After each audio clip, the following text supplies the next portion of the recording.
بد نظر دا چې څنګه د انسانانو لګي دغه شان د پیریانو هم لګي. پیریان هم انسان او سړی یا ماشوم یا زنانه نظر کولی شي، او دا په هغه صورت کې چې کله انسان د خپلې کپړې وباسي غسلو دپاره یا کپړې بدلولو دپاره خپل وجود ښکاره کړي، نو په دغه وخت کې نظرباز پیریان په انسان باندې نظر واچي، د هغې د وجې نه هغه انسان به بیمار شي، او د هغې اثر دا وشي چې دا انسان یې بیمار او ډاکټر له چې لاړ شي، ډاکټر ته ویره ته روغ یې، ستا ټیسټونه برابر دي، بیا هم دا انسان بیمار وي، یا یې معده کې درد دي، یا یې په سر باندې درد دي، یا یې په لاس باندې درد دي، یا یې په خپه کې درد دي، یا یې په ملا کې درد دي. نو د دې نه داسې معلومیږي چې دا انسان نظر شوی دی یا پې سحر شوی دی. نو د دې پیریانو نه د نظر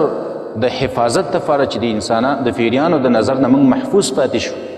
د دې لپاره یو بهترینه طریقه رسول الله صلی الله علیه وسلم موږ تاسو ته ښودلې ده. رسول الله صلی الله علیه وسلم فرمایي ستر ما بین اعین الجن وعورات بني آدم اذا وضع احدهم ثوبه ان یقول بسم الله. د پیریانو د بد نظر او د انسانانو په منځ کې پرده واقع کیږي کله چې یو انسان جامې بدلی او دا انسان په دغه وخت کې بسم الله بسم الله دی ویله، د دې بسم الله سره هغه شیطانان مکمل لاندې شي، ستا په وجود باندې بیا د هغې هغه نظر نه لګي. یا یو ماشوم دی ورته کپړې وباسي او په هغه وخت کې ته ووایې چې بسم الله بسم الله پې وایه، دا ماشوم به بیا چېرته هم نه نظر کیږي، د پیریانو د نظر نه به محفوظ شي. او د پیریانو نظر څنګه چې د دې حدیث نه معلوم شو،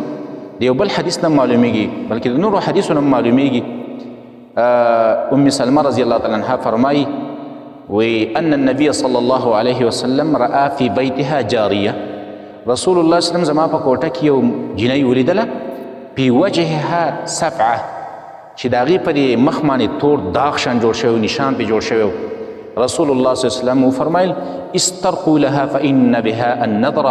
رسول الله صلی الله علیه وسلم دې له دم طلب کوي، دا ماشومه دم کوي، ځکه په دې باندې د پیریانو نظر لګېدلی دی، پیریانو دا نظر کړې ده. نو پیریانو دپاره د هغې د نظر دپاره اثر شته دی. نو کله چې انسان کپړې بدلی یا خپل وجود ښکاره کوي د غسلو دپاره، نو یا د ماشوم نه کپړې بدلی، په دا وخت کې بسم الله ویل دا ډېر ضروري ده. دا د پیریانو هغه نظر مکمل ختمی، او انسان چې کله دا وجود کپړې لري کړي په دې وخت کې په انسان باندې نظر ډېر زیات اثر کوي، په ماشوم باندې. یو حدیث کې راځي د رسول الله صلی الله علیه وسلم یو صحابي دی سهل بن حنیف په نوم باندې، هغه ډېر ښایسته صحابي و. نو هغه یو ځل غسل کول، چې غسل یې کول نو دا بدن یې راښکاره کړو، نو دا بدن یې ډېر مزېدار او ډېر سپاک او سپین بدن یو. نو دې کې یو نظرباز سړی و عامر بن ربیعه په نوم باندې، هغه د دې په دې خوا باندې ورتېر شو. نو د دې عامر بن ربیعه نظر په دې سهل بن حنیف په بدن باندې ولګېد، وی هو دا څومره ښکلی بدن دی، څومره ښکلی وجود دی. په هغه ځای کې په هغه ټیم کې ستغه سهل بن حنیف راولید، سهل بن حنیف راولوید او بیا وشه شو. رسول الله صلی الله علیه وسلم خبر شو، بیا نبی علیه الصلاة والسلام د عامر بن ربیعه راوغوښته، غوسه شو ورته، او نبی علیه السلام علی ما یقتل احدکم اخاه، ولې تاسو کې یو کس رالګي خپل ورور وژني په نظر باندې. نو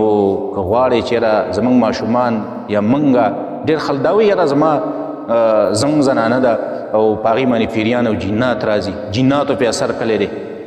نو هغه زنانه یا هغه ماشومان چې هغې نظر اخلي، هغې نه چې کله هم کپړې یا داسې په خپله یو انسان دی د کپړې بدلولو په ټیم کې دا بسم الله ویل دا د نظر دپاره یو قوي عمل دی، چې کله انسان کپړې بدلی په دا وخت کې دا بسم الله وي، نو دا به بلکل محفوظ شي د پیریانو د څه نه د نظر نه.